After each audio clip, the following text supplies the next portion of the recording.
Thank you, everybody. Sorry for the mix-up this morning. So today I'm going to talk to you about what I'm passionate about, and that's multisensory integration. So basically how the brain integrates information from more than one sensory modality at a time. Before we begin, I have some disclosures. This is where my work is supported by. And obviously, as Uroš said, I have a financial interest in the company that is putting together Katović, which I'll share with you guys.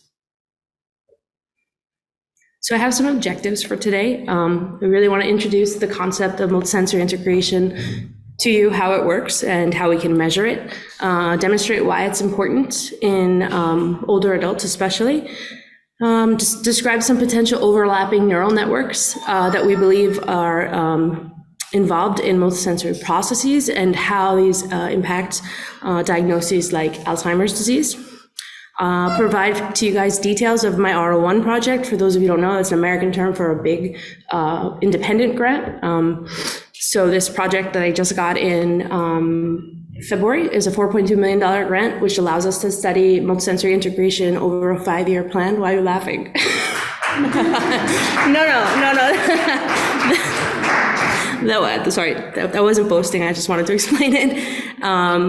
And for me, science is really cool, and writing papers is difficult, and getting them published is sometimes even, the biggest arduous problem ever. But who actually reads those? People like us read those, results. But sometimes that's not good enough. You want other people outside of the scientific world to understand and appreciate what you're doing. So the idea of Katović and the significant findings that I'll show you in the lab was, how do we get it to the people? How do we get it to the people that would actually benefit from receiving this information and getting customized recommendations from their physicians to improve their quality of life? So sort of out of the lab and into the clinic was a major focus of mine. And I'll walk you through the app and we'll try to do a hands-on presentation. Okay, so multisensory integration, we'll probably just say MSI for the remaining of this talk. As you guys know, every day you're bombarded by various sensory stimulations. Sometimes it's overwhelming and too much, and we can filter out certain things, but sometimes it's important that we receive this information concurrently, because our senses are actually designed to efficiently process all of this information that we're bombarded with in a concerted manner. So we're equipped to do this, and you'll see that we actually benefit from receiving complementary information from more than one sensory modality, because when we can receive that information and successfully integrate it, it will increase the probability that objects or events are identified correctly, responded to quickly. So why study it in aging? Aging is a real problem, especially in America. We have over 3 million older adults that require an emergency room visit every year just because of a fall or a fall-related injury. We know some of the major predictors of falls, and one of them is poor balance, which I'm sure you've heard a lot about this week. Poor balance is actually a major predictor of falls, and falls are a major cause of death and injury in our older adults.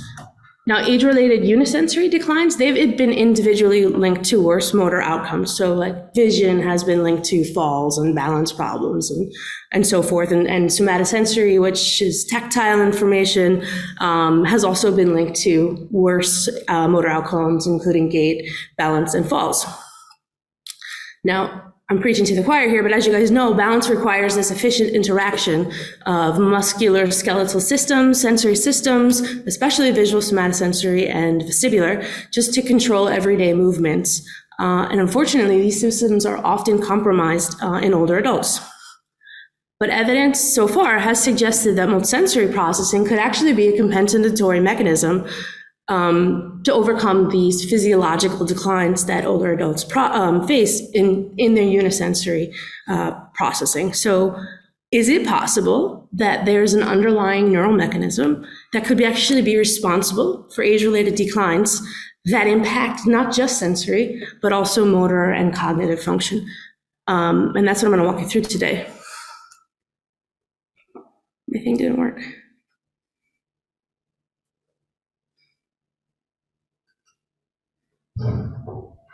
Major multisensory that happens probably 10 times a day at least. Your phone rings, right? Your phone rings, it vibrates, it lights up, it does all these things so that depending on what you your preferences that you set, the idea is that you'll answer it quicker. That's your response. So we're dealing with this all the time. So when these two sources of information, so in this case, a light and the vibration of your phone, when they go off, they offer redundant information. And this redundant information gives rise to faster detection responses, reaction time, and it's a phenomenon known as the redundant signals effect. So what happens is that you have the unisensory visual information coming in, the unisensory somatosensory information coming in, and rather than them sort of trying to compete and see whichever one elicits the response quicker, they actually merge in the middle and have a synergistic, faster effect for us to respond. If indeed you could actually integrate, because you'll see some older adults don't, and it leads to problems. So how do we test this in the lab? So this is our main laboratory apparatus, and you'll see it's a little bit cumbersome to bring this $10,000 apparatus to different clinics around the world. So what we do in the lab is we have a participant sitting in a chair, and they have headphones on. Those elicit white noise so that they can't hear the vibration motors, which are on the back of these boxes. You can see it there. So they have their fingers there, they have their thumbs right below these blue LEDs, which are right there, and their object is to just keep their eyes fixated on the cross. We present them with a total of 180 stimuli that are separated by random IT eyes that range from 1 to 3 seconds.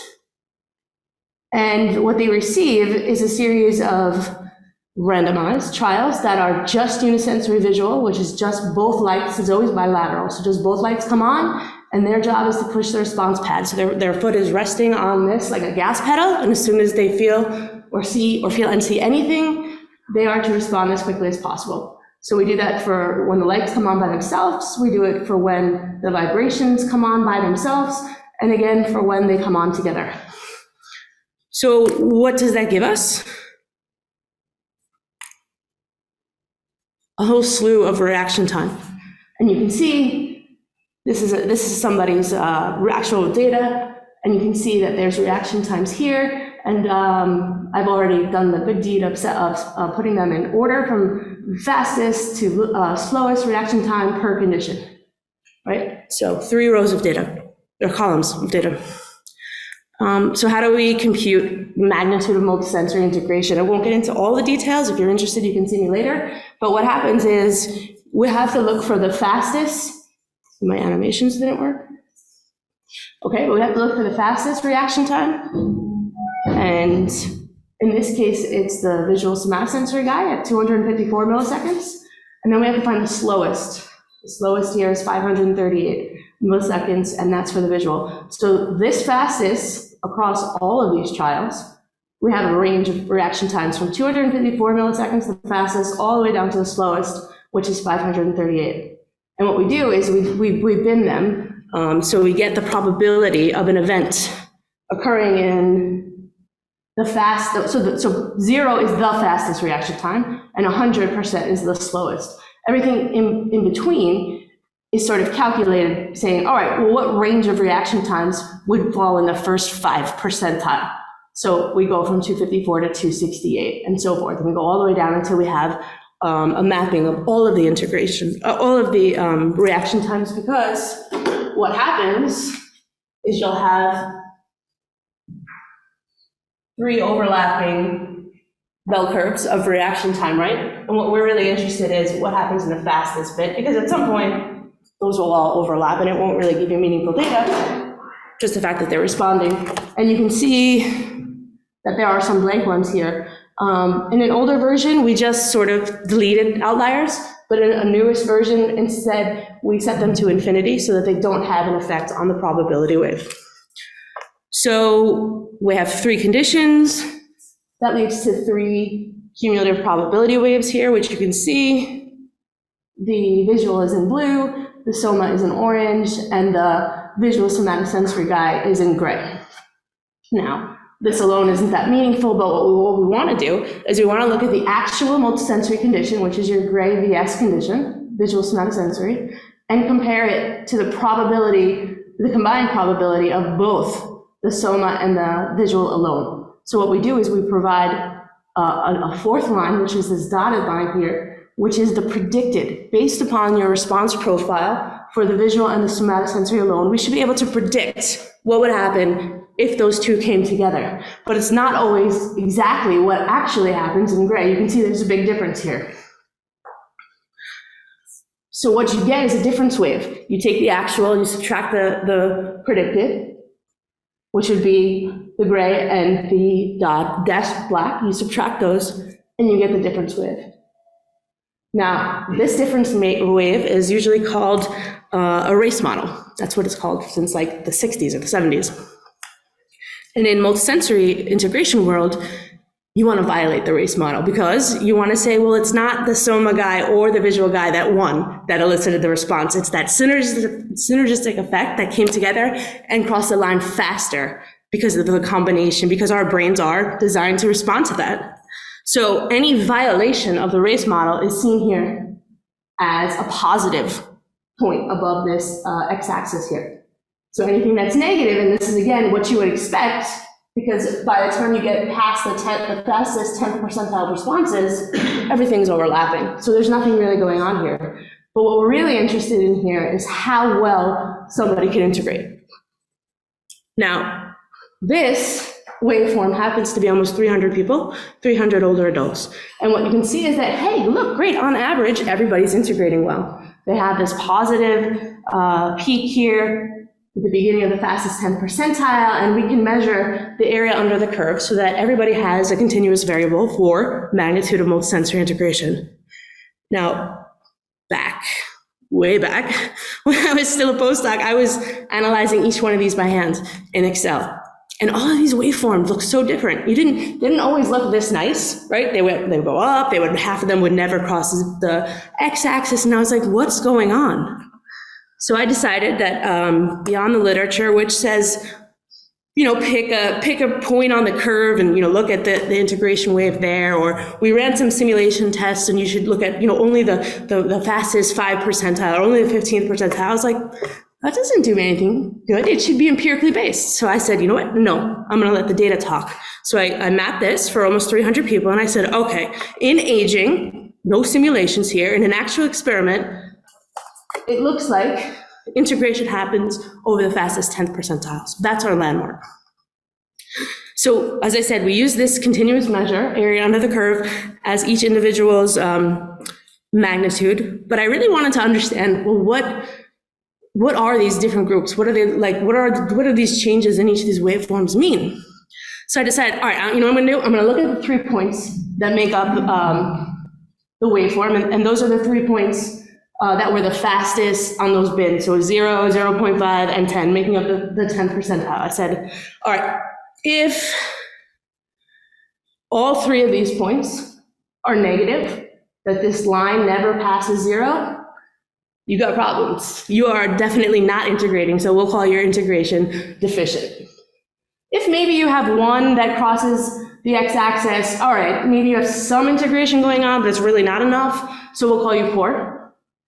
And then we said, if you have at least 2, you're doing pretty good, because sometimes the first one could be a little wonky. But if you have all 3 of these points above 0, you're off to the races. You're doing a very good job integrating information. So when I map those, look what happens. There's a big difference here between the average of 289 people and people that integrate well and don't integrate at all. So you can see by the numbers here, we had 44 people, this is the average, that don't integrate at all. We had 79 that have some poor integration. Then we had 76 that integrate pretty well, and then the superior guys, look, I mean, their integration goes on to about the 15th percentile. They're just benefiting that much. So I said, surely this must mean something. Surely these people that integrate better must be able to have some correlation with some motor skills.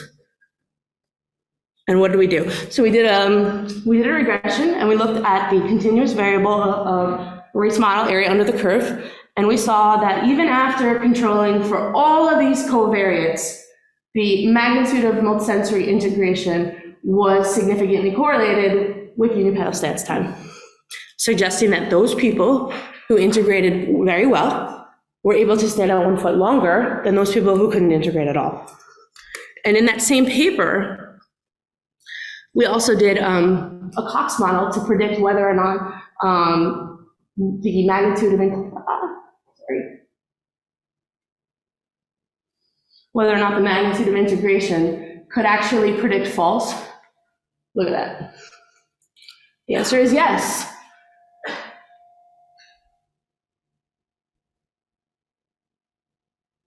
But it's not working.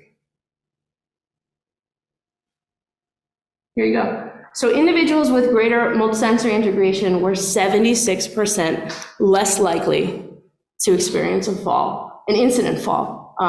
And those that had poor integration, the remaining 24%, went on to fall as early as 2-3 months after taking this test.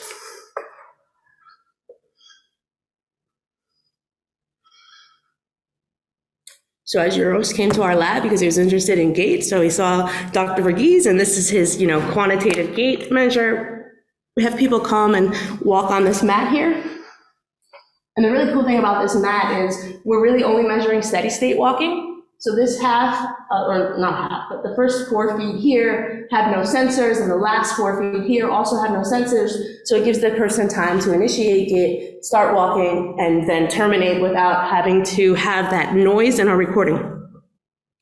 So this, really expensive gait pad gives you almost over 100 quantitative gait variables, which is way too many.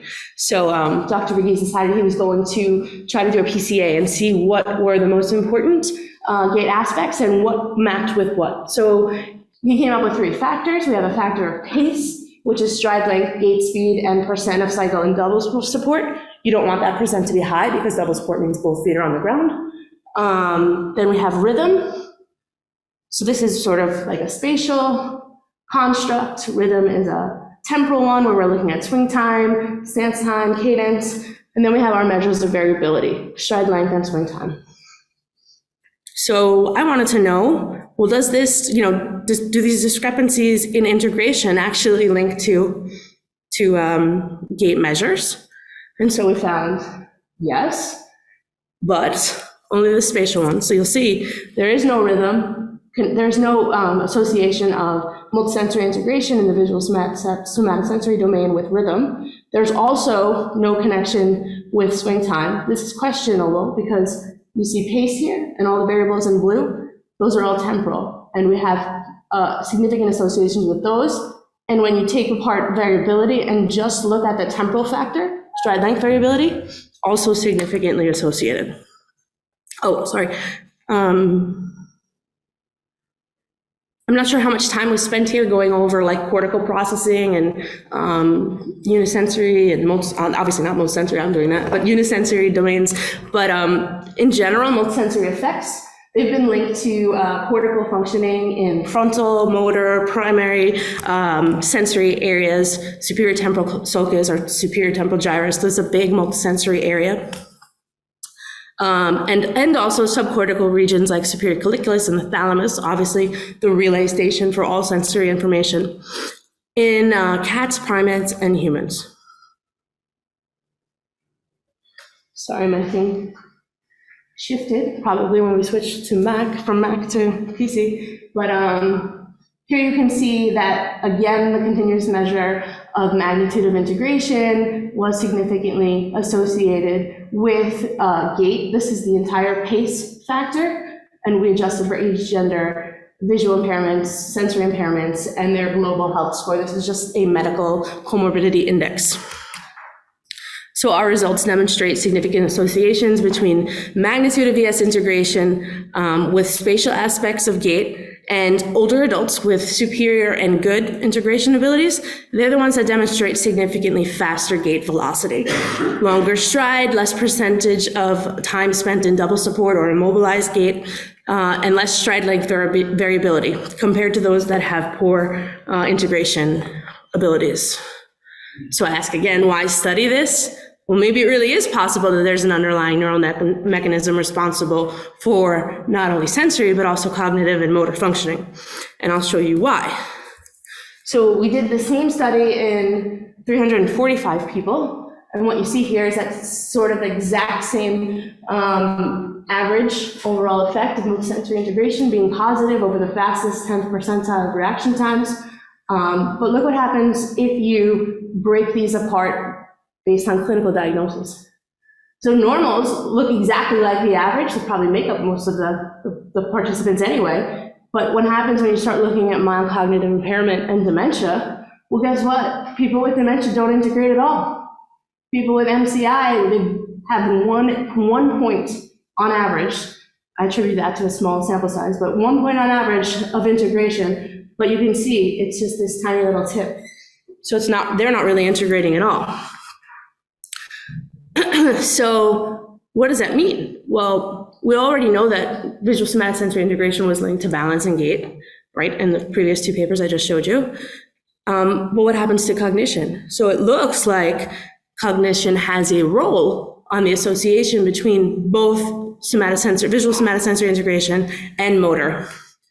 And here's this complicated network that I show in my grant, but I'll walk you through it. So we have this visual and somatosensory information coming in. It's going to go up from the sensory receptors of the skin, and the retina goes up to the spinal cord and the brain-stem. From there, it goes to subcortical regions like basal ganglia, thalamus, superior colliculus. This is a very important multisensory area. Then it goes, this is hypothetical. Then it goes to STS, and this doesn't have to happen linearly because it can happen concurrently. STS, where integration occurs, but it also has feedbacks to the primary sensory cortices, here visual and somatosensory, and then they have loops with motor cortex, as well as cerebellum, which is very important for balance. But what I think is going on is all of this information is feeding to the prefrontal cortex. This is an area that's obviously impacted in Alzheimer's disease. But it just so happens to be the one area that is the driver of how well somebody can integrate. So if we're having problems in an area that's supposed to drive multisensory or gate multisensory integration, and it's also linked to cognitive problems, surely if something happens to this area, one could say that this whole network shuts down. Problems here, problems with cognition, motor functioning, and sensory.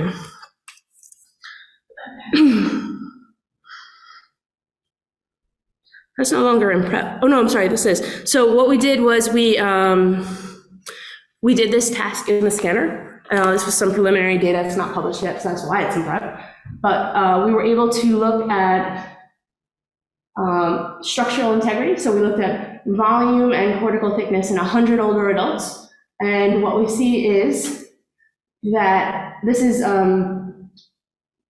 these areas that are significantly correlated with multisensory integration, magnetism integration, and you can see all of these areas pop up. But what was striking to me is that these subcortical regions were also significant. And those areas are areas that are very vulnerable to pathological changes in Alzheimer's disease, as it includes entorhinal cortex, perirhinal subdivisions, which could be heavily damaged.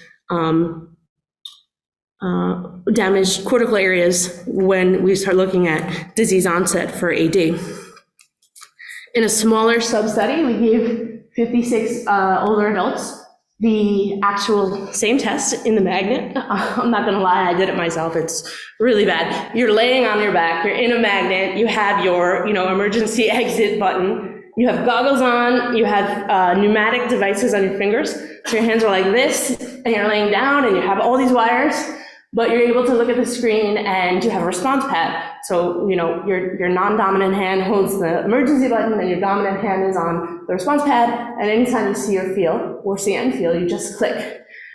And what we found was that the areas in yellow and blue, both positive and negative, were associated with multisensory integration. And this included this area here, which I'm talking about, which is very important in Alzheimer's disease. So we hope to publish this soon, but you can see other areas besides prefrontal cortex include superior frontal gyrus, middle temporal gyrus, putamen, lobus pallidus, and so forth.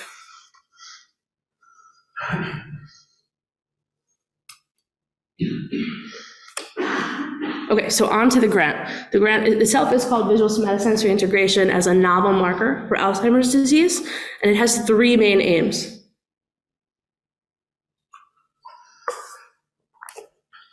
So our first aim is to identify baseline structural and functional correlates of multisensory integration in preclinical AD. So as a background, this grant is a 5-year grant that has 208 older adults that will be included, half of which will be cognitively normal on neuropsychological performance, and the other half will be will have preclinical AD, and we define this as presence of A beta in the plasma as well as poor cognitive functioning. So our first aim, if I can work this thing, is to identify the baseline structural and functional correlates of multisensory integration in Alzheimer's disease. The second one is going to be to determine whether functional multisensory responses in prefrontal cortex, so the actual bold signal in prefrontal cortex, can that predict mobility decline like slow gait and other things, as well as falls in the preclinical AD population. And the third aim would be to determine whether Alzheimer's disease pathology, strictly A beta in the blood, influences magnitude of multisensory integration. We're fortunate enough to have a collaboration with a lab that's not only going to do A beta, but is also going to process neurofilament and tau. So together with all three of those assays, as well as the neuroimaging, we'll be able to look at some of the new proposed mechanisms for understanding Alzheimer's, which is they call it the ATN sort of diagnostic code. So just to break it down a bit more, first aim, we'll look at the structural functional correlates of visual somatosensory and aging. We think that the magnitude of visual somatosensory integration will be correlated with both volume and thickness in certain areas of the brain, and this includes subcortical and cortical regions that we believe to include dorsolateral prefrontal, rostromiddle frontal, and superior frontal gyrus. So as I mentioned, we'll use fMRI. They'll do the task with all the wires on them, and we'll compare the bold responses in individuals with and without preclinical Alzheimer's, and we expect that preclinical Alzheimer cases will manifest reduced integration. They'll have decreased volumetrics, lower bold responses, as well as decreased functional connectivity between these regions that we think are associated there. So the second aim will be determining whether this visual somatosensory integration task related bold activation in PFC predicts future mobility decline and falls in preclinical AD. So Alzheimer's patients are already at greater risk for falls and mobility disability, but it's really not clear what causes this in AD, and the actual temporal onset of these functional changes are currently not known. So we've already shown a mediating effect of dementia and mild cognitive impairment on the relationship between sensory and motor functioning. So we'll use the fMRI component or the task and the longitudinal design to study these people over time to establish whether or not multisensory related activation in the prefrontal cortex predicts future mobility decline and falls in preclinical Alzheimer's. And the last aim, we'll look at sort of assessing the validity of VSI as a novel marker as we try to correlate magnitude of visual somatosensory integration with increased level of A beta protein, a marker for Alzheimer's disease. The same is sort of already done, as I was telling you on the plane. We had a supplement which allowed us to look at 347 older adults, their A beta presence level. And of those 347 people, almost 300 also had visual somatosensory integration measures. And when I tell you this thing was so significantly correlated, I'm not even lying. It was like 0.003 even after controlling for like 10 covariates. So I can tell you it's already linked to A beta. Paper coming soon. So I thought I'd just spend a little time telling you guys about the methodology of how we plan to run the study. For those of you, especially the students who've never actually had an experiment of your own, it's sort of important to understand if you're setting up a project, what you should include and exclude depending on, the aims and goals of your study. So for us, it's very important that we have older adults, right? So we're doing this in US, so they better speak English because of our measures being standardized in English. We're hoping that they can walk. We would like that they reside close to the lab within the New York metropolitan area. It's important that they can see.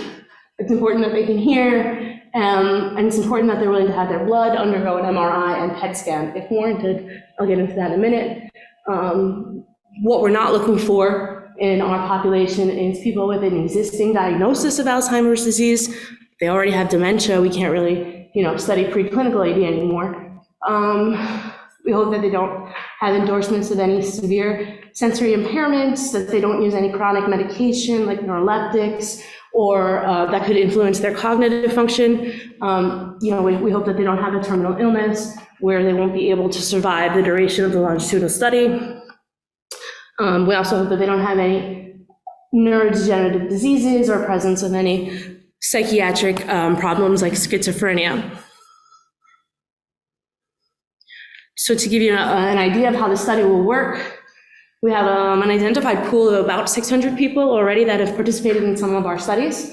So we're going to send either a letter or give them a phone call and ask them if they're willing to participate in the study, as well as determine if they still meet our eligibility criteria. When they come in for the first session, we'll make sure that they're okay with the procedures, that they sign consent. We'll collect demographic and medical information.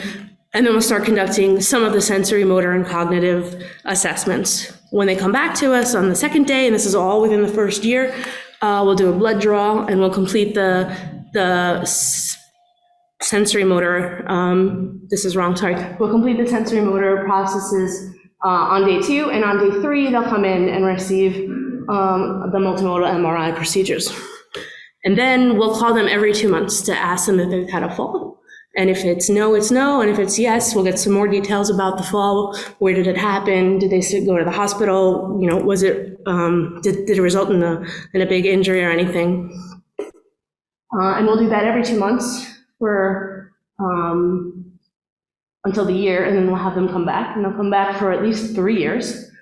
And then when they come back in the second year, we'll already have sent their blood out to the labs, and we'll be able to determine whether or not there was presence of A-beta in their blood. If yes, they're going to weigh into the preclinical AD group. If no, they're not. They'll stay in the cognitively normal, and we'll track them. And then if they do have A-beta in the blood, we'll want to know where that is, right? So just using blood doesn't tell us much other than how much they have and what the probability is that they have a diagnosis of AD. But if you put them in a PET scanner, then you can actually see where the protein is building up. And then we can have results that are linked to specific areas of the brain that are potentially atrophying or are having, a buildup of this protein. And again, we'll do that in year 3, but I've made the argument that 3 years isn't enough and that we should have repeated MRIs every couple of years. So I've convinced the program officer that a supplement would be good, and she's on board. She's like, you just have to start. So I'll apply for another supplement, which will allow us to at least get a second MRI, hopefully in year 4.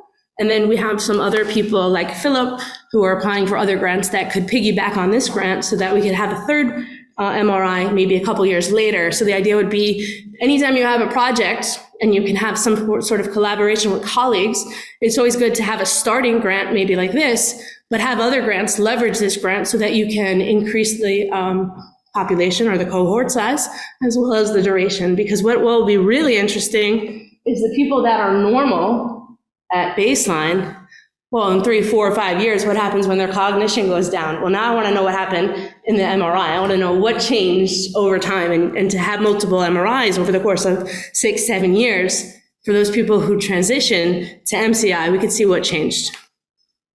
So she liked that, so hopefully that'll be happening. For those that are curious, I don't have to spend a lot of time on this, but these are sort of the instruments that we'll be using in this grant. Excuse me, so we'll be having, we'll ensure that they actually do meet eligibility. I wish I had my Mac.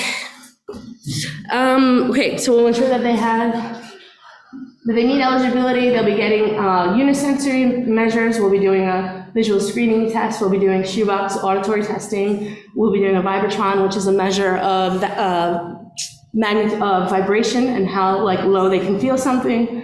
We'll be doing neuropathy testing, and a simple reaction time task where basically every time they see, we'll probably just do the CPT. So every time they see a letter, they'll push a button and they'll withhold their responses for X's.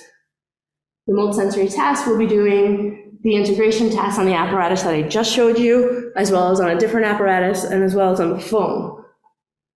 We'll be doing a comprehensive neuropsychological battery that'll tackle all domains, visual, spatial, memory, language, all intelligence, all of those. I'm done with this thing. So anyway, and then you see we have gait measures, balance measures, falls.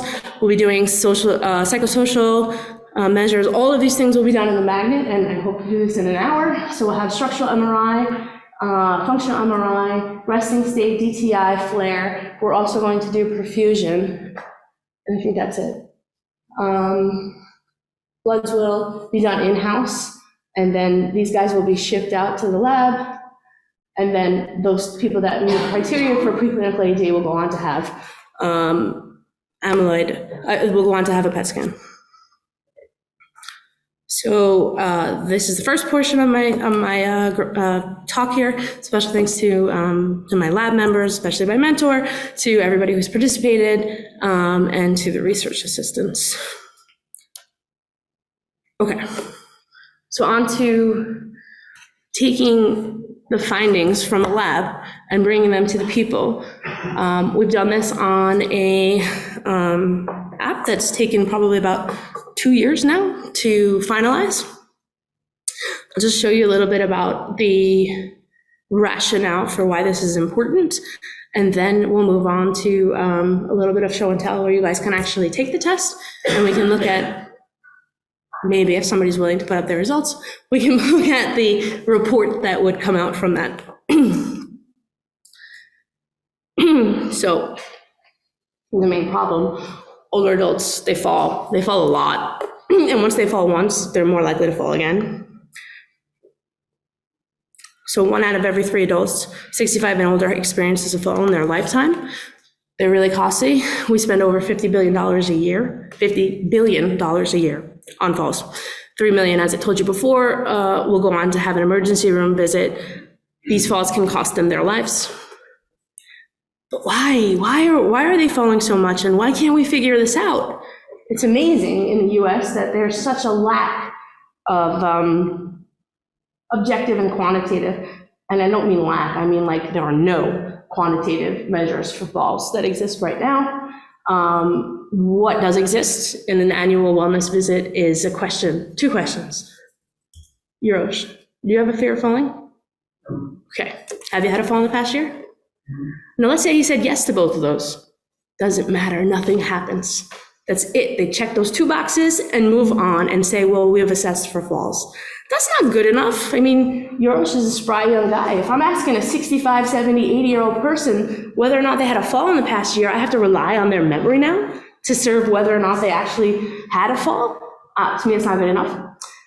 Another barrier is that some of the measures that could be used to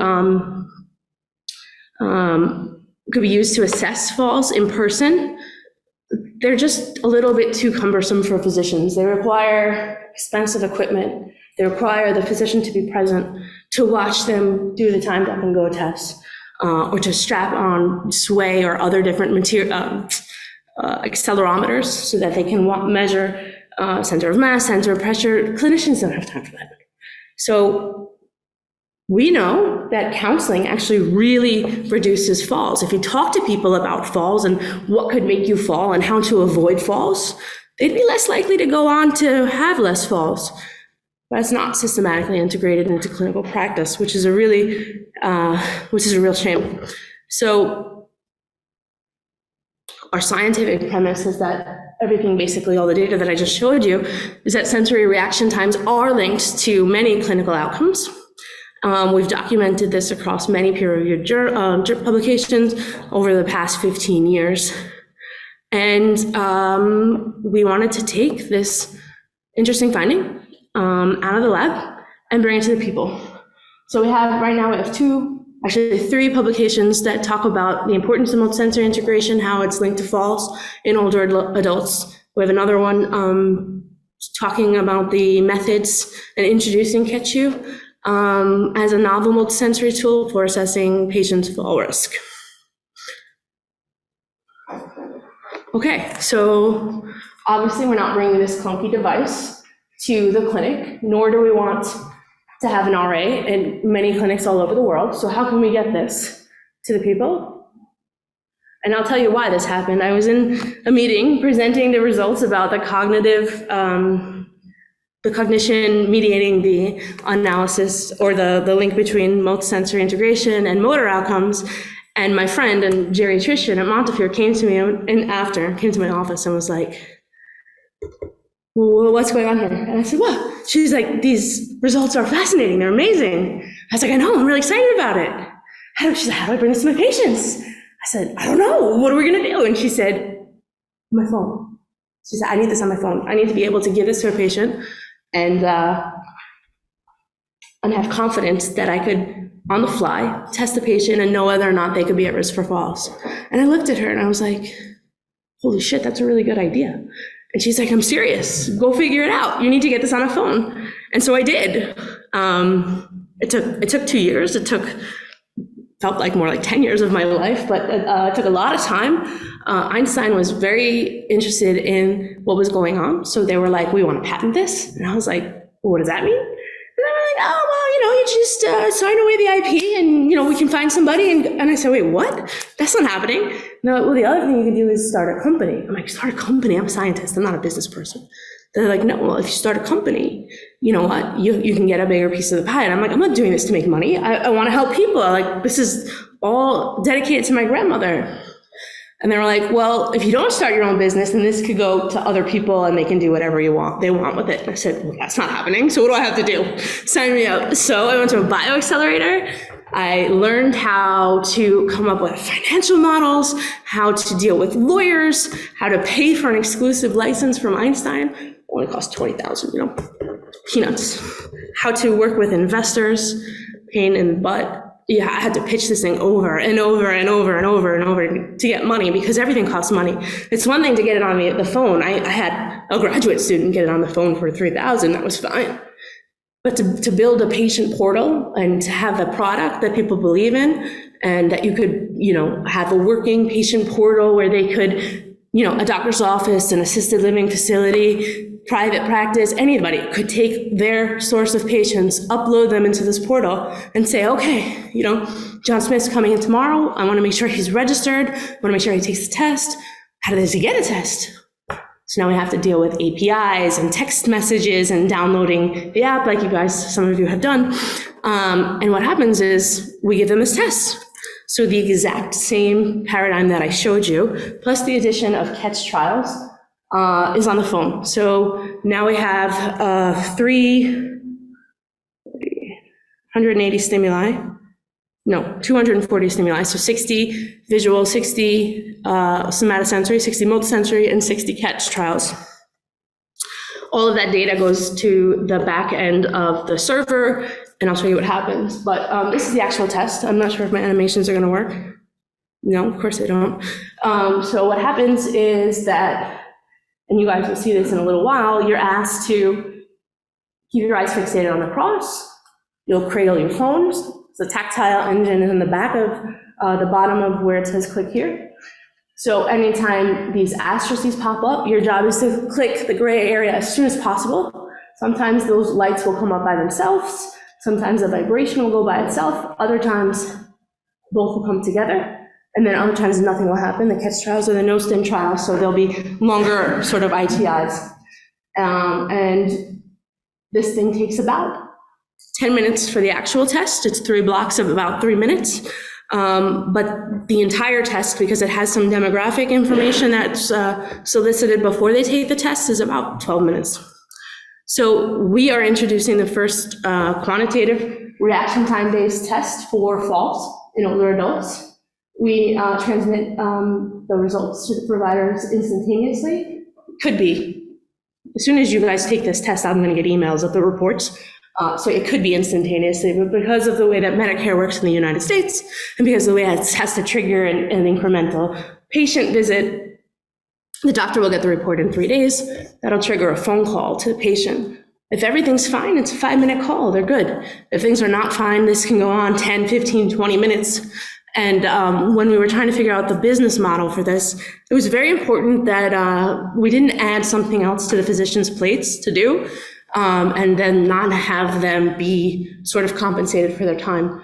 So the telehealth visit that this triggers is an incremental visit that they may not have necessarily received. And so they're actually getting paid to do the right thing and to go through the results with their patients. So this is a copy of the report that gets sent to the physician. You can see it gives them the reaction time for all 3 conditions. And you can see it gives them the magnitude of the multisensory integration race model curve here. This thing is very negative, this is a problem. So in the report, we provide this overall impression to the doctor, but this is what's key. This is like the cliff notes of what this doctor should be telling their patients. So before you take the test, we have a series of questions that are asked. Do you have diabetes? Do you have visual problems? Do you have memory problems? You'll see them all when you guys do it. But all of that information, plus how well or how poor they perform on this test, funnel into the back end and run through an algorithm where we select tailored recommendations for each person based on their performance. Now, these aren't recommendations that I just, pulled out of the air. These are recommendations that are adapted from US CDC STEADY guidelines, which is specifically tailored to older adults. And basically we're saying, look, your patient doesn't integrate well. You should consider X, Y, Z. We have nothing to do with it. This is just a recommendation. If you want to do it, do it. If you don't, now you have a record, and when they do fall, that they probably wouldn't have had a fall if you would have done these recommendations. So we are positing that everyone should take the test at least once a year, just like the annual wellness visit, but not linked to it, and that those older adults who have problems with this test should probably go on to have the test more like every 6 months. So this is my team. And just to sort of reiterate, there are a lot of common conditions for people at risk for falls. Main one is osteoarthritis. In America, vitamin D deficiency is like in everybody.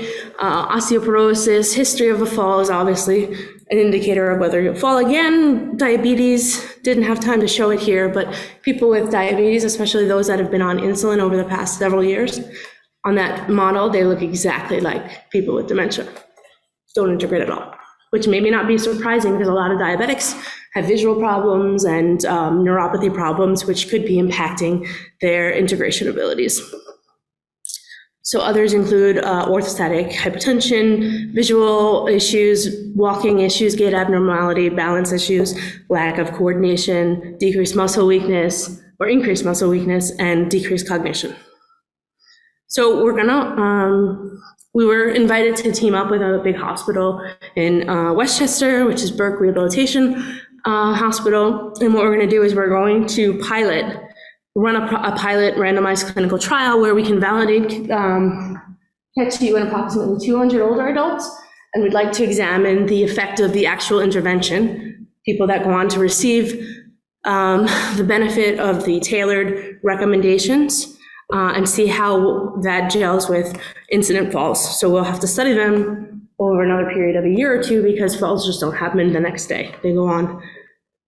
So our prediction is that older adults that perform poorly on CAT-TU will manifest decreased incident falls after receiving the intervention that we propose and the counseling compared to individuals that receive standard of care. And when I say standard of care, that sort of has a nice ring to it. But standard of care is, have you had a fall in the past year? Do you have a fear of falling? We're going to do nothing about it, regardless of what you say.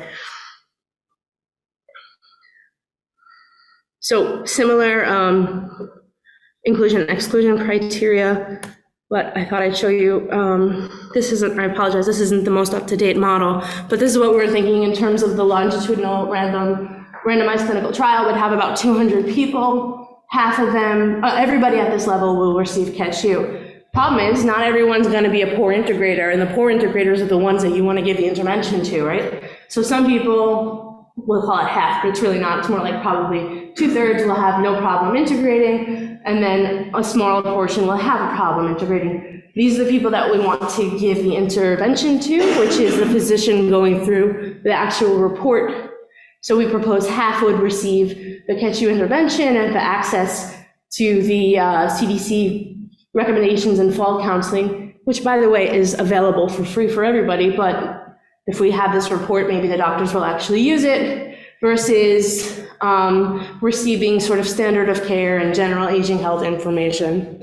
I can tell you we've had many, many talks with Einstein and the review board and a million people, because they say, I don't understand, why do you want to run this study? I said, well, come on, I want to validate the device. And they say, but you have something that's predictive of falls. I said, I know that, but it needs to be validated. We need to publish on it. And they said, so let me get this straight. You're telling me if somebody falls into this category right here, and you say they're at risk for falls, and you want to give them standard of care, where's the clinical equipoise in that? I said, but wait a second. They're only getting the standard of care right now. So if you don't give them my test, you're still doing only standard of care. But no, now it's different. You've already identified. And I'm saying, yeah, I know, but we have to validate this, and it's just way above their head. So I have to come to some sort of solution as to how some people will get the intervention and some people will have to receive something else, but we have to track these people and basically do what we need to do to pacify the institution so that we can run the actual study. But I think the comparison here would be that some percentage of fallers,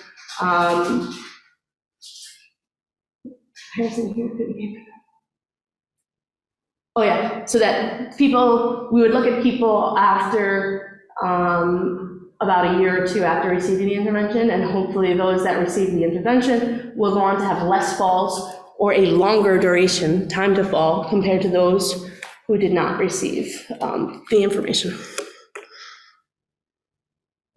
So in conclusion, CATCHU is our first standardized quantitative assessment, reaction time-based fall screening test. It provides quick, affordable, and accessible fall risk screening to counsel and prevent falls in older adults. Technology is backed by over 15 years of clinical research and peer-reviewed publications that I've been involved with at Einstein. CATCHU is designed to be completed anywhere, interpreted remotely, and reimbursed with existing Medicare codes. So we're hoping that today CATCHU will become the standard of care for assessing fall risk in healthy seniors. And then tomorrow we move on to having CATCHU reach advanced aging disease population like HIV, diabetes, Parkinson's, and other populations. So with that, I will say thank you. Maybe we should answer some questions here and on Zoom before we go into the actual app. So thank you guys so much.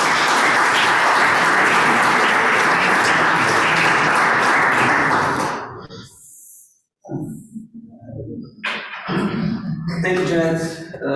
Really impressive. Thank you. You just reminded me that I think Voyko sent me the paper of Joe Verghese from 2010. We based our study on that basically during the bed rest. And then I simply sent an email to Joe at that moment. He said, yeah, come over. So you can do the same sometimes, and you hope for that professor would accept you.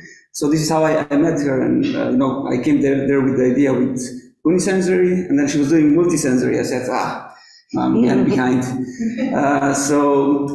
Okay, we have some time for questions. Yes, welcome. Once again, congratulations for your online. Thank you very much. Now, with respect, and thank you for sharing details of your ROI.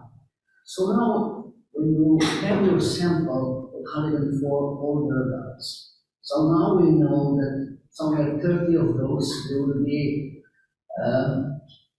asymptomatic Alzheimer's patients. Either viewers give you some hard time, or how you will deal with those patients if they are normal, but yeah, they have already amyloids. We have some sort of subgrouping. So it's 208 subjects, of which we say 104. Half will be normal, and the other 104 will have preclinical AZ as diagnosed on A beta. I can tell you that on that supplement, I saw a lot of asymptomatic people. There were at least 24% of the people, 24% of the normal people had amyloid beta scans that were positive, that were functioning normal. They had normal cognition. They had, I didn't look at motor yet. I can do that. But the idea is, if this is indeed correlated, then we can say, all right, well, maybe it's better. Maybe it gets to it quicker. I mean, the idea of a simple reaction time test, which doesn't really use any cognition, granted, you need attention. You have to do the test, right? So it requires attention, and it's linked to attention. But it doesn't require higher cognition where you have to make a forced choice between, did this happen or that happen? So to your point, this is, again, reason why I would like to study these people over a longer period of time so that when they actually become symptomatic, we can go back in time and see what changed, where in the brain were the changes. Was it evidence on sensory, motor, cognitive, any of those, all of those? We'll have that information. It's a good point, and it does exist. I've seen it. No, we're not taking questions from this side. That's super impressive. Thank you very much. Thank you. Really admire it, and the next 5 years to follow. This is very systematic.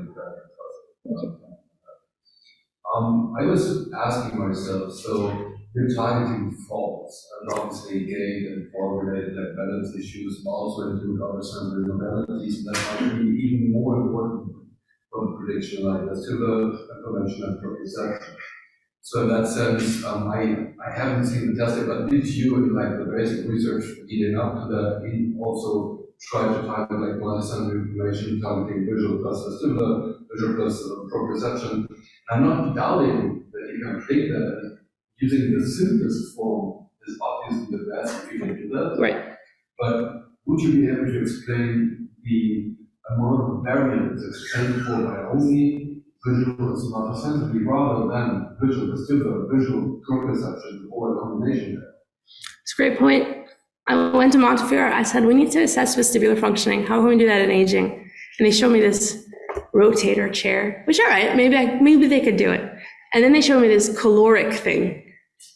And they tell me there's NFW, no way that these older adults will be able to sustain that vestibular kind of testing. It's too annoying for them. They're going to throw up. You're going to make them dizzy. You're going to make them not want to come back to your study.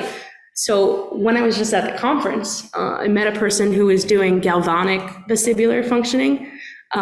And I reached out to her and I said, really want to add vestibular functioning, so you're beating me to the punch, but I really want to add it because I want to know what's going on and I want to know how it correlates with multisensory integration. So they have this device where you could put like on your mastoids and sort of trigger the vestibular functioning, but it wasn't clear to me what the actual independent variable would be, like what's the output and how can I use that to link. So vestibular is definitely on my radar. I actually had a small grant that was starting to look at collaborations with other people to do that, but that never got submitted. So it's there. I just will have to figure out a feasible way to study that in the lab.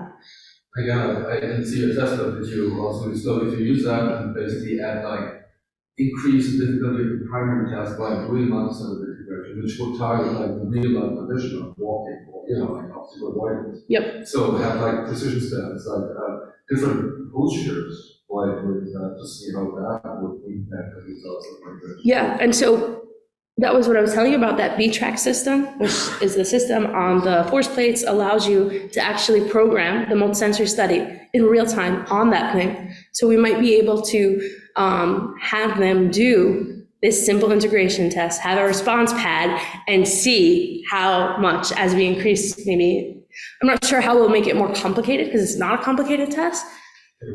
Just make them sort of move differently and see how it affects integration. I would assume they would be concentrating more on not falling and probably doing more core on the test, but we could definitely look at it. No, it's a great idea. So we, when indeed they finish construction and this apparatus exists, we should talk. It could be a really cool paper. Thank you. How much the unisensory processing time itself is informative? I also guess, especially at the in the higher spectrum of either dementia or aging in general, reaction times themselves, or either visual multisensory stimulus may be already much deteriorated as compared to young adults. And so, of course, then the multisensory integration, yes, as I mentioned, that captures that variability, or trial and over time if you have multiple recording measures, but maybe, you know, it misses on the sensory processing link. I'll show you something. Right. Another thing I did on the train over here. So look at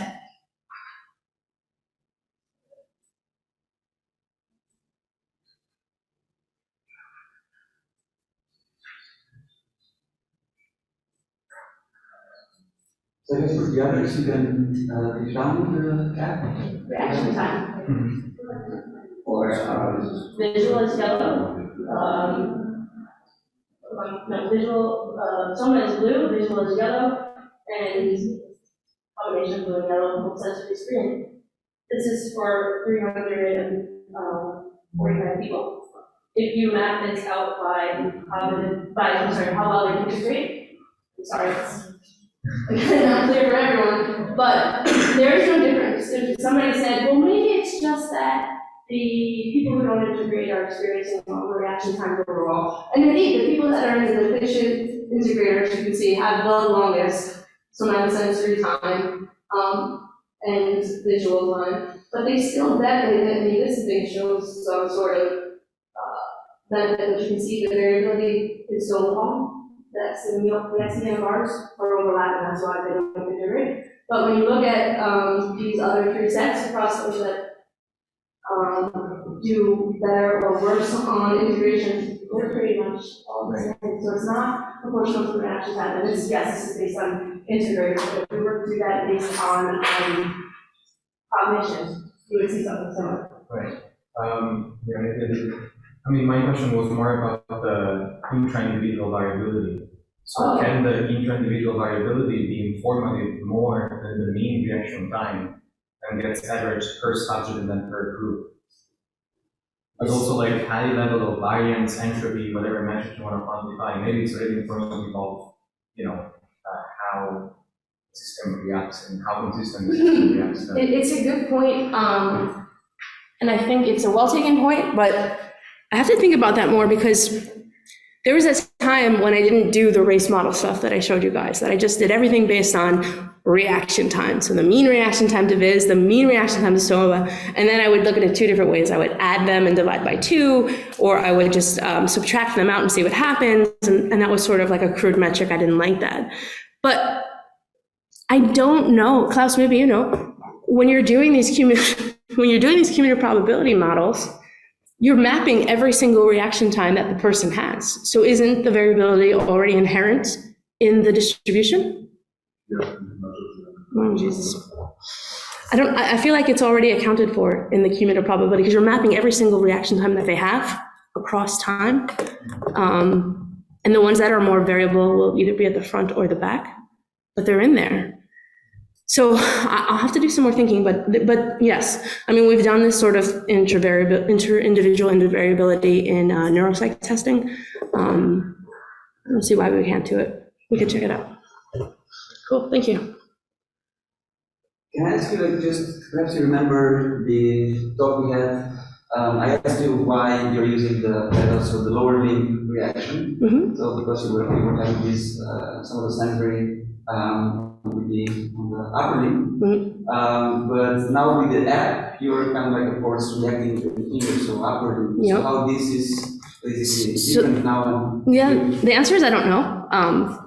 And the difficult thing about the app versus the lab apparatus is I can't expect them to be perfectly correlated. Change the visual stimulus, I've changed the soma stimulus, I've changed the response time, I've changed the visual angle. So many things have changed.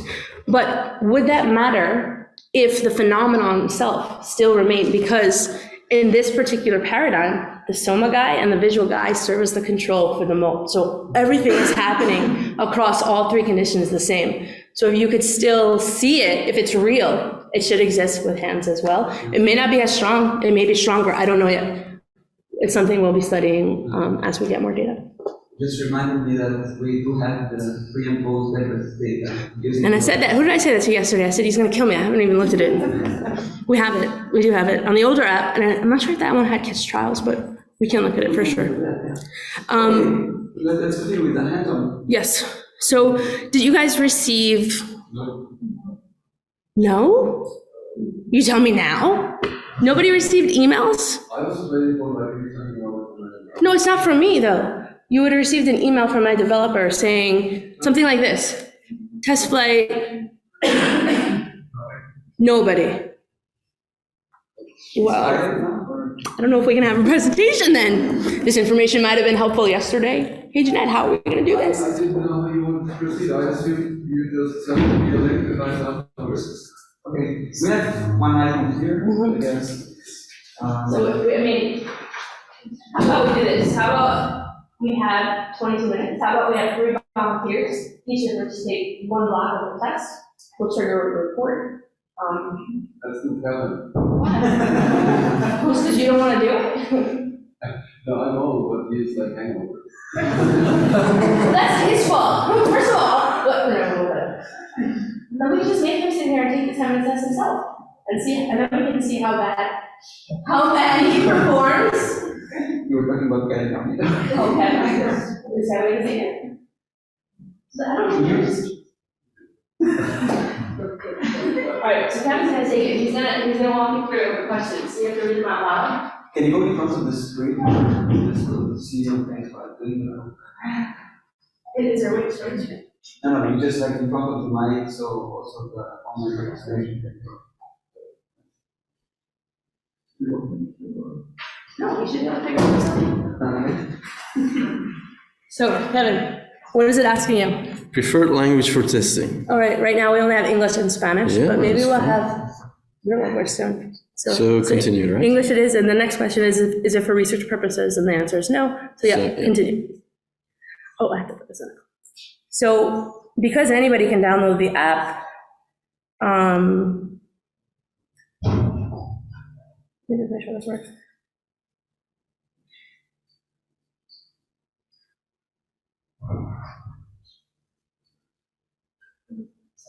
Because anybody can download the app, it goes right in and asks me, well, what's the community ID? Meaning, which doctor's office are you taking this test to? And if you don't have that information, then you can't really do much with the app. That was close.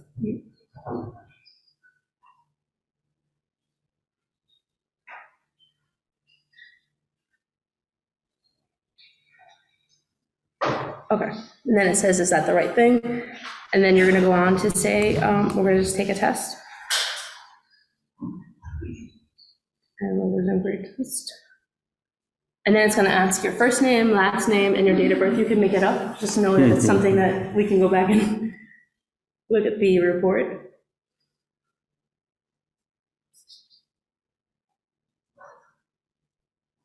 And then it's asking him to select his date of birth. So then, do you have also like the auditory stimuli here, or it's just White noise. White noise. Oh, so I didn't show that. So back in 2011, we did a test and we said, you know what, I want to know what older adults, Accept. yep. Let's check the line limits. You're not going to take this standing up, no, you'll have to sit down. Wanted to know what older adults benefit, which combination of events older adults benefited the most. So we did auditory, visual, auditory, somatosensori, visual, somatosensori. We even did trimodal. The one that they performed or showed the best magnitude of reaction time was visual, somatosensori. Just happened to be what I was interested in doing. It just happened to have the most sense to be related to or important for walking and balance. And yes, we have to figure out how to consider that, but Because we were hearing lots of information also about the hearing learning and yeah. audition based, so. So that's actually one of the questions that Kevin's not reading. Sorry? Yeah. Yeah, but I mean, you're presenting. So the question is, how old are you? How many years of education have you completed? Because I can't fill it out. What gender do you identify as? What racial category do you associate with? Like, there's like selection. There it is. Yeah. Okay. Selection button. Do you identify as Hispanic or Latino? Wouldn't say no on that one. Has a doctor ever told you that you have any of the following medical conditions, hypertension, diabetes, depression, and so forth? And that's important because when you say yes to any of those and you link it to their performance, then I can say, oh my, Kevin has diabetes. He did really crappy on this test. He probably needs, maybe he needs to see an endocrinologist, maybe he needs to go see an ophthalmologist, and definitely some sort of PT therapy to increase sensory functioning. Do you have any problems with your vision? No. Do you have severe hearing loss? No, just selective. You can't. So that hopefully wasn't for me. Keep on. Have you had a fall in the past 1 year? I'm not gonna lie. Did this fall result in a fracture? Have you had a fall in the past 5 years? Did this fall result in a fracture? Mm-hmm. Do you have fear of falling? Do I have to read all? Very good. Yeah. So they're just some of, actually, what I wanted to do here is Joe has Dr. Verghese has a fall risk questionnaire sort of thing that he's developed, and it looks into how far can you walk a quarter of a mile without stopping, do you hold on to banisters or anything, and we're going to see how well our measures correlate. And then the last one. Here's like 0. And then done. And then start. Start trial. All right, no, you missed something. Oh. So if you miss a question, it makes you go back. Oh, yeah. That was very important because older adults will miss them. So for those of you that can't hear, it won't be that loud, but when they take the test, there'll be white noise. So to eliminate any potential sound from the vibration of this test, you're gonna sit down again? Yeah. Go sit down. So what's gonna happen, I'll walk you guys through it. He's going to, and Kevin, don't mess it up because we're gonna show you results. No pressure. He's gonna take the test. It starts off with a practice trial, 5 visual events, 5 soma events, 5 multisensory events, and then he's asked to respond as quickly as possible to each of those. If Kevin fails and Kevin just doesn't feel it or doesn't respond as quickly as possible to all of those events, you get one more try, especially because it's older adults, like they're probably not used to using iPhones, or they may have missed or not been paying attention. You also want to sort of get them acclimated to the soma because it's really small. It's 100 milliseconds, each of those events. Is he already failing? Okay. I think it's really important how far it is. You got to have it hovering right over. But I can't tell people that, right? I mean, that's another problem, because with the foot pedal, you were resting and ready to go. If you're holding the phone and, going like this, that's obviously going to have an influence. But it would be less important if they did it consistently the whole time, because then at least it would be for all conditions. So, so he has a practice trial. If he passes it, he'll go on to the test. If he doesn't pass it, it's going to say, Kevin, let's try that again. Remember to pay attention and press as quickly as possible.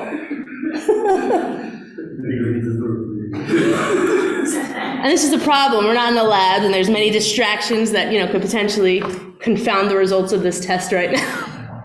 He's looking around, so that's also not how we should do it. You feel it, Kevin? Yeah. It's very subtle, but it's there. And while he's doing that, because this will take about 10 minutes, it was very important as we go on to validate this, that we use a phone that has a consistent vibration mechanism. And so Apple iPhone 7 and above use the same Taptic engine. So all of you guys out here with Androids, I apologize for not getting this to you, although it didn't matter because nobody got it anyway. The Androids have different manufacturers, Samsung, LG, all different types of manufacturers that have potentially different vibrations. So you can't control for the actual input, but on an Apple iPhone you can. So what my goal is, after we validate this thing and get it out there, will be to do some in-house testing across different devices within the same person to see how consistent they are. If they're not consistent, then we're not going Android, because I won't compromise the scientific integrity. But the good news is, for any practice or anybody in the lab who wanted to do this, you can buy a $170 iPhone, keep it in the lab with Wi-Fi for a practice that stands to gain almost $60, $70 per person that they test. I'm sure they can invest $170 on a phone. Or I'm sure somebody, at least one person, one nurse, one doctor, one staff has an iPhone that could be used. So I really wasn't looking forward to manufacturing devices and having inventory. So that's why we went with an iPhone. So what's the business model?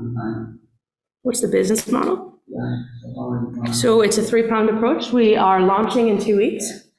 I have a sales team that has already been boots on the ground in Florida, in the Midwest, in New York. The first phase will go to geriatricians.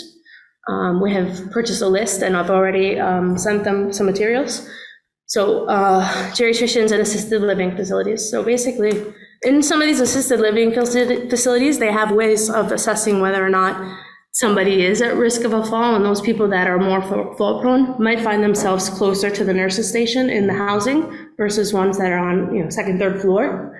So we have another list of facilities that may be interested in purchasing this, that we'll target those first. And then in second phase, we'll go on to neurologists and other primary doctors that see a lot of older adults. And we can know that because we can get lists of prescribing habits. So those doctors who are prescribing significantly more medications that are geared towards older adults are the ones that we'll target. And then, we'll go to conferences and do everything. But we just got to get out and get going first. So is it correctly? So there will be predominantly. No, the app is free. The app is free. The report that the app produces will go to the physician. That'll trigger a telehealth visit, for which in America, based on how much time the doctor spends with the patient, they'll be reimbursed anywhere between $50 and $150. So depending on how much time they spend with their patient, we are getting $29 of that, and they will take the rest. So in a typical geriatrician in America makes about $200,000.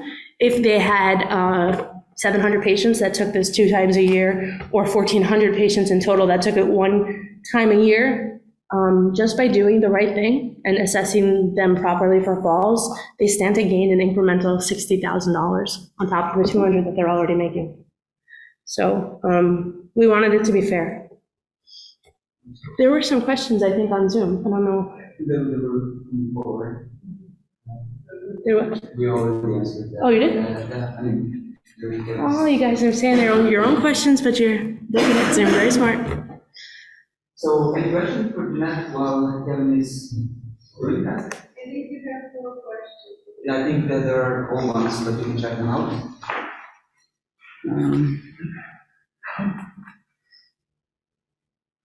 Let's stop sharing. And then we have here.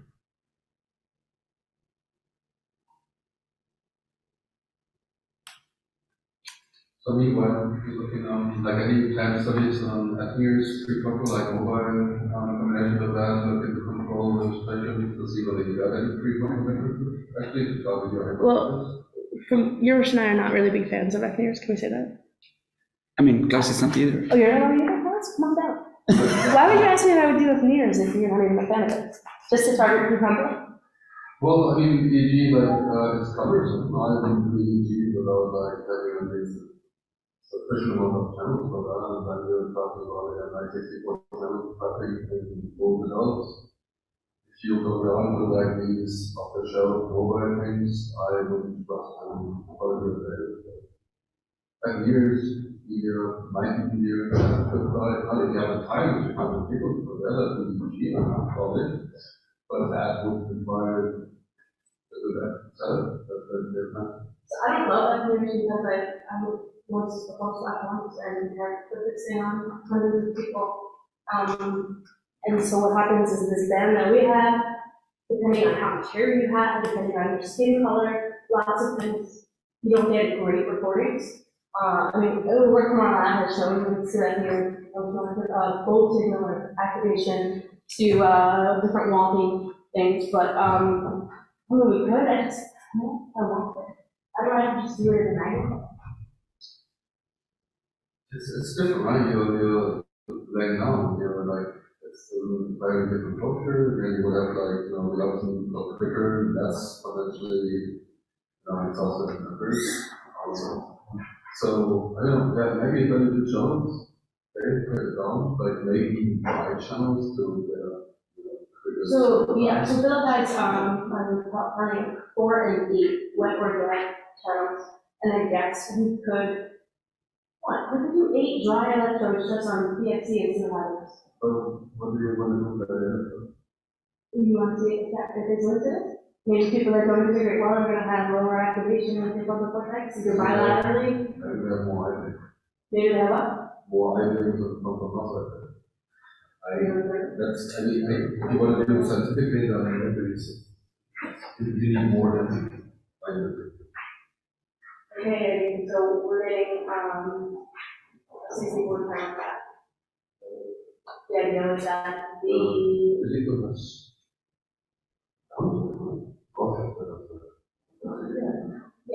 no, so we'll have like the lab is being set up right now that people during walking and sitting.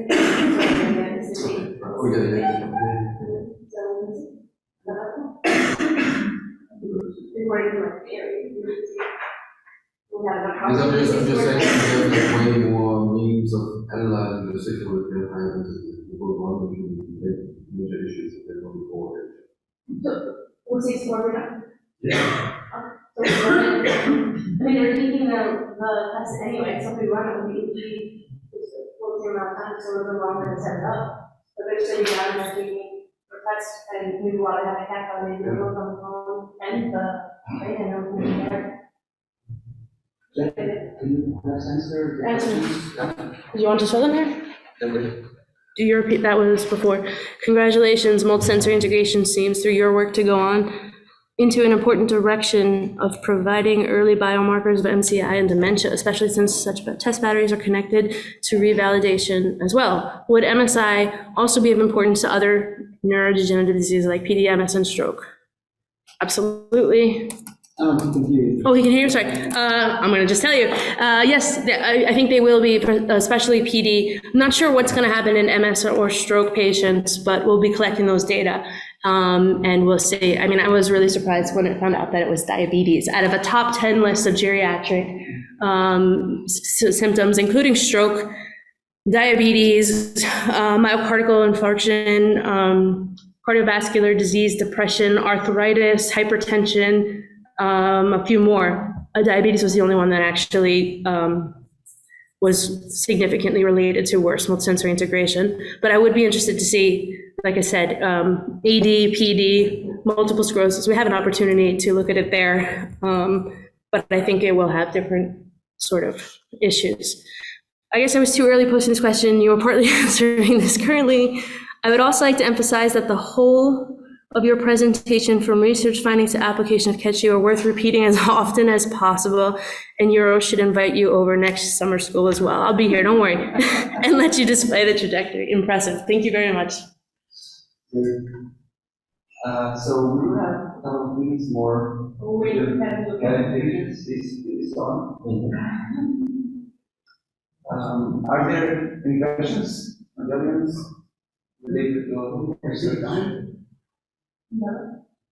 So no, nobody has a question. Oh. Well, congratulations!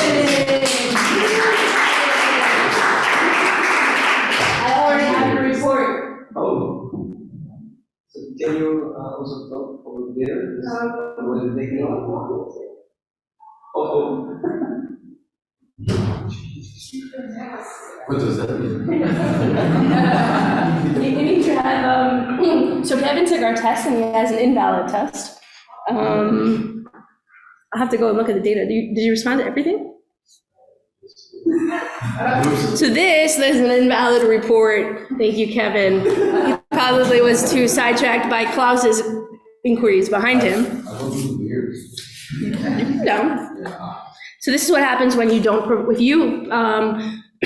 you do not perform at 70% accuracy in any one given condition, we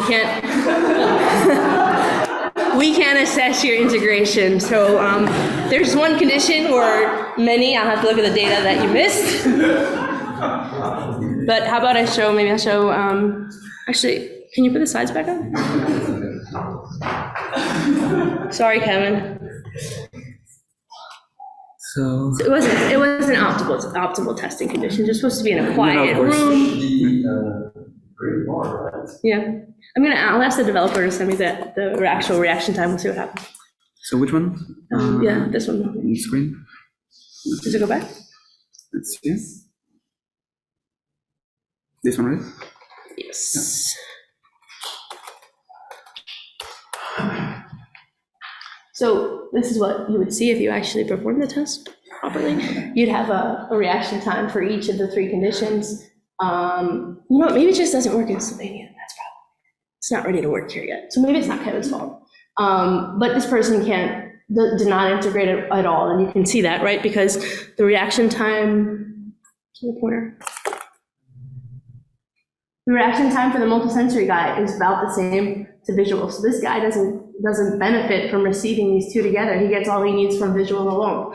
So there's no integration here. So I can read you the recommendations on this one. It says you should provide pulse counseling and develop an individualized care program. You should refer to occupational and physical therapy services to evaluate gait, strength, and balance. Visual impairment was endorsed.